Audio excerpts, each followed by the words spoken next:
Ini namanya adalah izhar mutlak. Jadi kalau ada nun sukun yang berjumpa dengan huruf ya tapi di satu kata, maka itu bukan idgham bi gunnah tapi izhar mutlak. Nah, panjangnya sama, dua harokat atau kira-kira dua ketukan. Jadi yang terpenting tanda madnya yang diingat, kadar panjangnya dulu yang diingat. Nah, nanti kalau untuk nama-nama madnya itu belakangan juga tidak apa-apa. Untuk lebih mempermudah saja dalam kita belajar.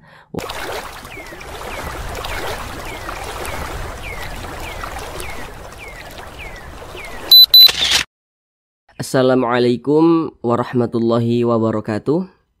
Apakah Bapak Ibu Saudara semuanya belum lancar dalam membaca Al-Quran, masih terbata-bata dalam membaca Al-Quran, kemudian juga belum memahami ilmu tajwid? Mari belajar mengaji Al-Quran bersama kami. Akan kami jelaskan tajwidnya dengan pelan-pelan, sehingga insya Allah Bapak Ibu Saudara semuanya langsung dapat memahami ilmu tajwid dengan mudah. Kemudian dengan kita memahami ilmu tajwid, maka insya Allah bagi Bapak Ibu Saudara semuanya yang belum lancar dalam membaca Al-Quran bisa secepatnya lancar.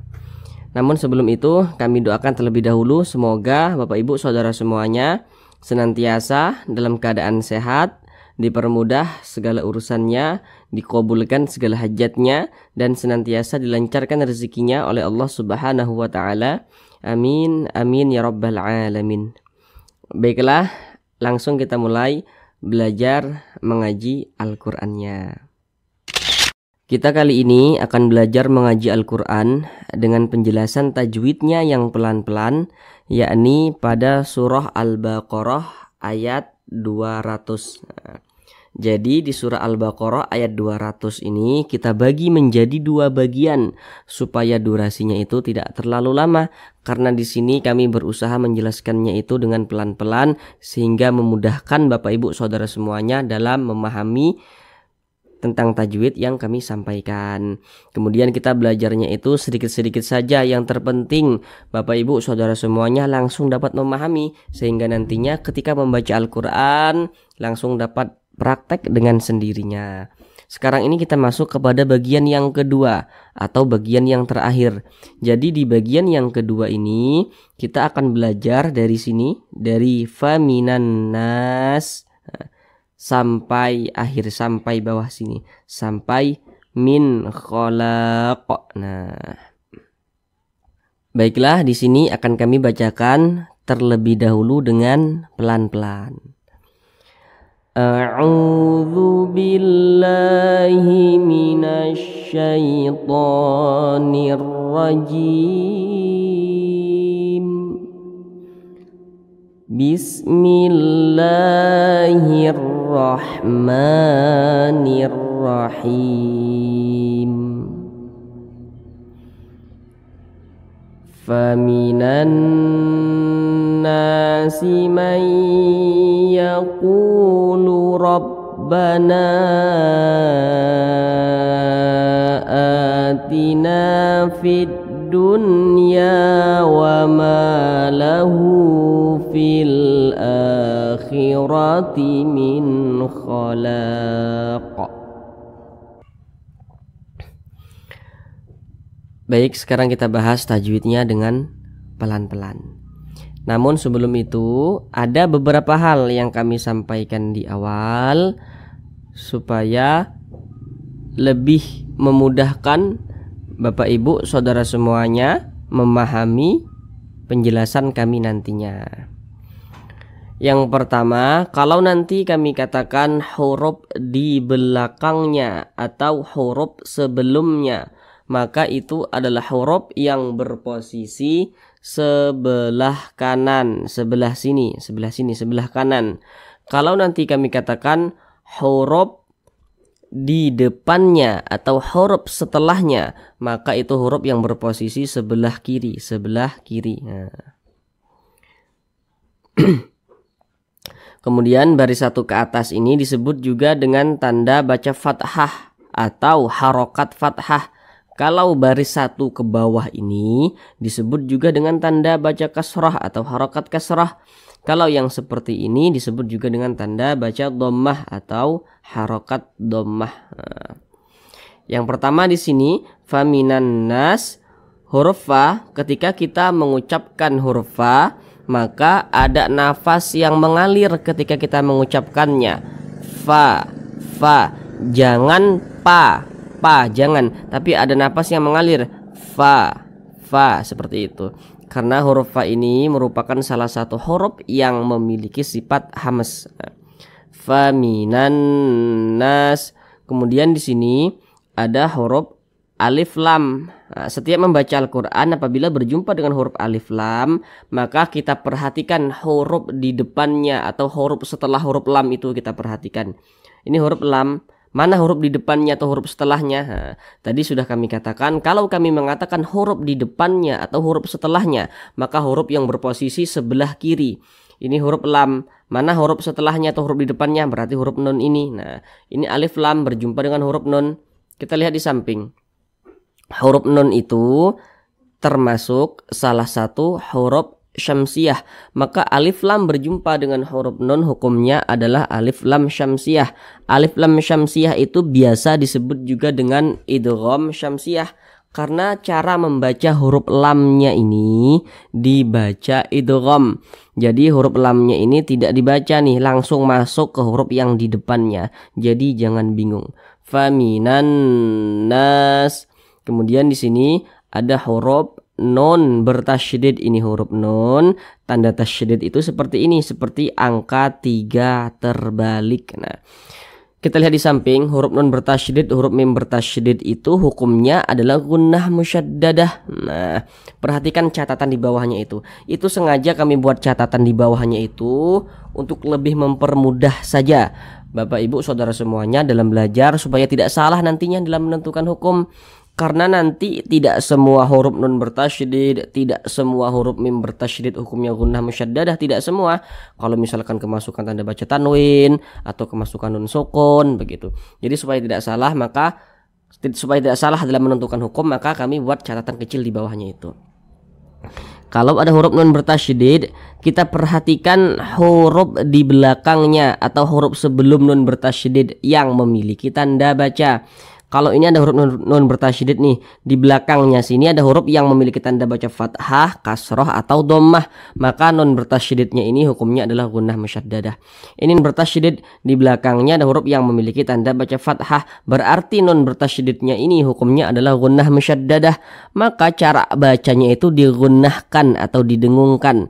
Jadi suaranya itu kita tahan, kita panjangkan sejenak. Faminan nasi may yaqul, faminan nas. Nah, kita panjangkan seperti itu. Faminan nas. Nah, kita panjangkan sejenak. Jangan dibaca seperti ini. Faminan nasi may yaqulu rabbana sampai akhir. Nah, faminan nas. Nah, itu gunnahnya kurang, tapi lebih dipanjangkan lagi sedikit. Faminan nas seperti itu. Kemudian nah, ini dibaca panjang. Perhatikan rumus mad tabi'i yang di kotak nomor 3. Kalau kita membaca Al-Quran apabila berjumpa dengan huruf alif, ini huruf alif nih yang disambung dengan huruf nun.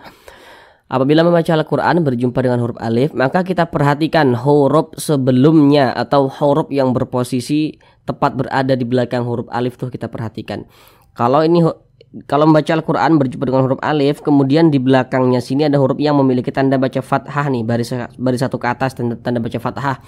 Maka huruf yang memiliki tanda baca fathah ini yang berposisi tepat berada di belakang huruf alif, maka dia dibaca panjang. Makanya nah ini dibaca panjang. Mad tabi'i panjangnya itu 2 harokat. 2 harokat itu untuk lebih mempermudah kita dalam belajar, kira-kiranya itu 2 ketukan, 1, 2. Ketukannya itu tergantung tempo bacaan kita. Jadi ketukannya itu hanya sarana saja untuk mempermudah kita dalam belajar. Faminan nasi may yaqulu rabbana atina fid dunya. Nah, kemudian di sini ada huruf nun sukun. Ini huruf nun tanda sukun seperti ini berjumpa dengan huruf ya. Kita lihat di samping. Kalau kita membaca Al-Quran, apabila berjumpa dengan huruf nun sukun atau berjumpa dengan salah satu tanda baca tanwin. Tanda baca tanwin itu ada 3. Yang nomor 1 itu baris 2 di atas namanya fathah tain. Yang nomor 2 baris 2 di bawah namanya kasrah tain. Dan yang satunya itu namanya dhammah tain. Pokoknya setiap kita berjumpa nun sukun atau berjumpa dengan salah satu tanda baca tanwin, maka kita perhatikan huruf di depannya atau huruf setelahnya tuh kita perhatikan. Ini huruf nun sukun, nih huruf nun tanda sukun seperti ini. Setiap berjumpa dengan huruf nun sukun, kita perhatikan huruf di depannya nih, kita perhatikan. Di sini di depan huruf nun sukun huruf ya nih, huruf ya. Kita lihat di samping, huruf ya termasuk salah satu huruf idgham bi gunnah. Maka nun sukun berjumpa dengan huruf ya, hukumnya adalah idgham bi gunnah. Maka cara bacanya itu dengan cara memasukkan kemudian disertai dengan gunnah, disertai dengan dengungan. Nah, apanya yang dimasukkan? Jadi bunyi nun sukun ini langsung masuk ke huruf ya. Jadi dibaca mayyaku, mayyaku. Jangan dibaca man yaku, jangan. Kemudian kita panjangkan. Kita tahan suaranya, kita panjangkan sejenak. Kita gunnahkan mayyaku seperti itu. Mayyaku. Nah, kita tahan, kita panjangkan sejenak begitu. Mayyaku. Nah, kemudian ku dibaca panjang. Perhatikan rumus mad tabi'i yang di kotak nomor 2 yang di tengah. Kalau kita membaca Al-Quran apabila berjumpa dengan huruf waw sukun, maka kita perhatikan huruf sebelumnya atau huruf di belakang waw sukun kita perhatikan. Kalau ada huruf waw sukun, di belakangnya ada huruf yang memiliki tanda baca dhammah, maka huruf yang memiliki tanda baca dhammah yang berposisi tepat berada di belakang huruf waw sukun dibaca panjang. Ini huruf waw sukun, di belakangnya ada huruf yang memiliki tanda baca dhammah, nah sehingga huruf ini dibaca panjang. Mad tabi'i panjangnya 2 harakat atau kira-kira 2 ketukan. May yaqulu rabbana, huruf ra yang memiliki tanda baca fathah. Huruf ra yang memiliki tanda baca fathah kemudian dia berada di tengah bacaan seperti ini, maka huruf ra tersebut dibaca tabkhim, dibaca tebal. Jadi ketika kita mengucapkannya, maka pangkal lidah kita ya atau pangkal lisan kita itu naik terangkat ke atas. May yaqulu rabbana, rabbana, rabbana gitu, ditebalkan. Nah, dibaca panjang. Ini namanya mad jaiz fasil. Nah, namun sebelum itu perhatikan terlebih dahulu rumus mad tabi'i yang di kotak nomor 3. Kalau membaca Al-Quran apabila berjumpa dengan huruf alif, ini huruf alif yang disambung dengan huruf nun nih.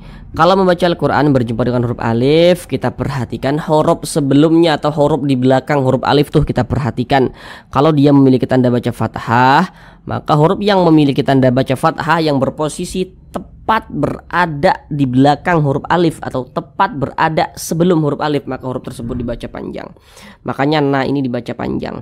Nah, karena dia memiliki tanda baca fathah dan berposisi tepat berada di belakang huruf alif. Ini huruf alif, di belakangnya ada huruf yang memiliki tanda baca fathah sehingga huruf tersebut dibaca panjang. Pada awalnya namanya mad tabi'i, kemudian mad tabi'inya itu berjumpa dengan huruf hamzah tapi di lain kalimat atau sudah di beda kata. Nah, maka namanya berubah menjadi mad jaiz munfasil. Nah, sehingga dikasihlah tanda panjang seperti ini yang mengisyaratkan bahwasanya mad ini ya panjangnya itu boleh dibaca lebih daripada 2 harokat. Nah, tapi dia ada kadar panjangnya begitu. Kalau mad jaiz itu panjangnya itu 4 hingga 5 harokat begitu. Mana huruf hamzahnya? Ini huruf hamzahnya nih. Jadi kalau ada, ini perlu untuk kita ingat. Jadi kalau kita membaca Al-Quran kemudian berjumpa dengan huruf alif tapi dia memiliki tanda baca, maka itu adalah huruf hamzah. Ini alif memiliki tanda baca, maka ini adalah huruf hamzah. Dipanjangkan 4 hingga 5 harokat. Rabbana atina. Kemudian di sini a dibaca panjang. Perhatikan tanda mad atau tanda panjang yang di kotak nomor 4. Kalau membaca Al-Quran apabila berjumpa dengan suatu huruf yang di atasnya memiliki tanda baca fathah berdiri, maka huruf tersebut dibaca panjang. Nah, ini huruf hamzah di atasnya ada tanda baca fathah berdiri. berbentuk alif kecil. Nah, maka huruf tersebut dibaca panjang. Ini namanya mad badal, bukan mad tabi'i. Jadi kalau ada huruf hamzah yang dibaca panjang, maka nama madnya itu diantaranya adalah mad badal. Tapi untuk nama-nama madnya itu, kalau untuk awal-awal kita belajar, untuk lebih mempermudah saja kita dalam belajar, tidak perlu diingat terlebih dahulu nama-namanya itu. Yang terpenting kita tahu ini tanda panjang seperti ini, oh ini panjangnya berapa, begitu. Nama-nama madanya itu nanti belakangan juga tidak apa-apa. Nah, ini mad badal panjangnya 2 harokat atau kira-kira 2 ketukan, sama dengan mad tabi'i. Rabbana atina. Nah, dibaca panjang. Perhatikan lagi rumus mad tabi'i yang di kotak nomor 3. Kalau membaca Al-Quran berjumpa dengan huruf alif, di belakang huruf alif ada huruf yang memiliki tanda baca fathah, maka huruf yang memiliki tanda baca fathah yang berposisi tepat berada di belakang huruf alif maka dibaca panjang. Makanya na dibaca panjang. Mad tabi'i panjangnya 2 harokat. Rabbana atina fid dunya.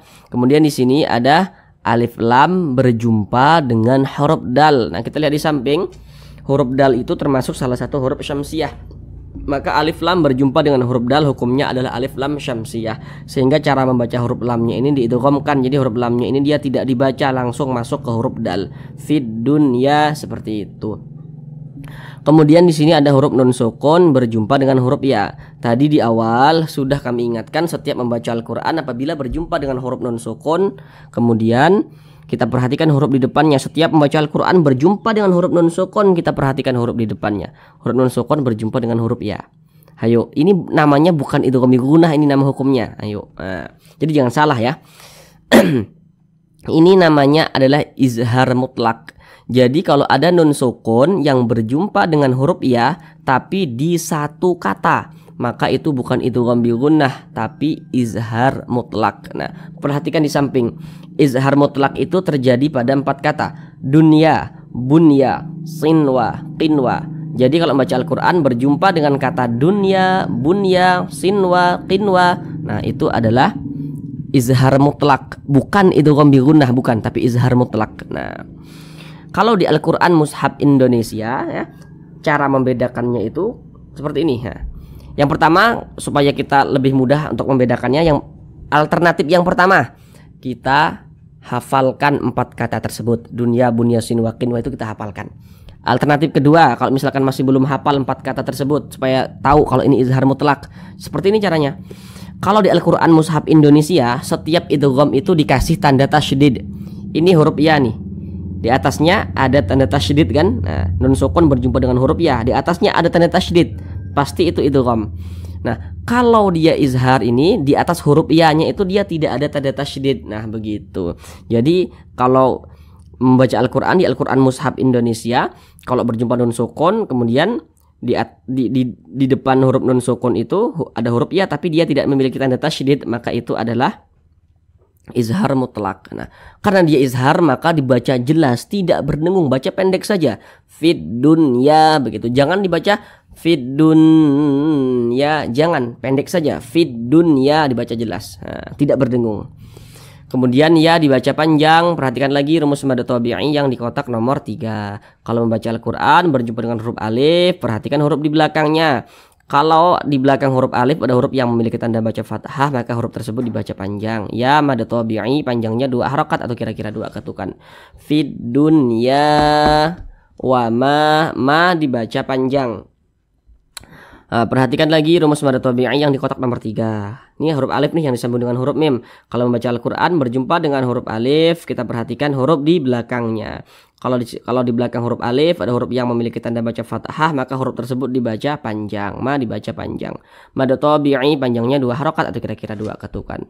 Wa ma lahu, hu dibaca panjang. Perhatikan tanda mad yang di kotak nomor 2. Kalau membaca Al-Quran, apabila berjumpa dengan suatu huruf yang di atasnya memiliki tanda baca dhammah terbalik, maka huruf yang di atasnya memiliki tanda baca dhammah terbalik, maka huruf tersebut dibaca panjang. Ini huruf H, di atasnya ada tanda baca dhammah tapi bentuknya tuh dia terbalik begitu. Nah, terbalik kan bentuknya. Nah, maka huruf H ini dibaca panjang. Ini namanya mad silah qasirah, bukan mad tabi'i, namanya mad silah qasirah. Nah, panjangnya sama, dua harokat atau kira-kira dua ketukan. Jadi yang terpenting tanda madnya yang diingat, kadar panjangnya dulu yang diingat. Nah, nanti kalau untuk nama-nama madnya itu belakangan juga tidak apa-apa. Untuk lebih mempermudah saja dalam kita belajar. Wa ma lahu fil a. Di sini ada huruf alif lam berjumpa dengan huruf hamzah. Nah, kita lihat di samping, huruf hamzah itu termasuk salah satu huruf qamariyah, maka alif lam berjumpa dengan huruf hamzah hukumnya adalah alif lam qamariyah. Cara bacanya itu diizharkan, sehingganya alif lam qamariyah ini biasa disebut juga dengan izhar qamariyah atau izhar qamari, begitu. Karena huruf lamnya ini dibaca jelas fil a. Kalau syamsiyah tadi, ini syamsiyah nih, alif lam syamsiyah, ini kan huruf lamnya dia tidak dibaca.